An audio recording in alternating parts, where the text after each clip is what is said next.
Royale has become like so popular these days. Yeah, bro. But wait, why do you think we should ban it though? Like, We should ban it because it's just too rich and music. the thing is, opposition's just gonna say that they better protect the freedom of choice of the children. But it's so addictive that we lose our freedom of choice to play anymore. Are you insane? Why are you even saying that? But you know that stupid You know Roland that battery, it's 30 more like grinded than for like you. 6 hours a day. But the thing is, the Clash Royale is making us so stupid that you just ban it outright. I'll make the reasons, sir. I'll take your POI. So are you saying that we don't have the freedom of choice to play what we want? Flashback.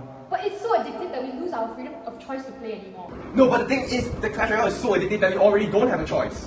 Hey, sorry for doubting you, man. It's okay, we're all friends here. That's right, there's something that happens all the time. We fight, we argue, we cry, we learn. But at the end of the day, we are more than just people with opinions. We are a family, a debate family. Join the debate!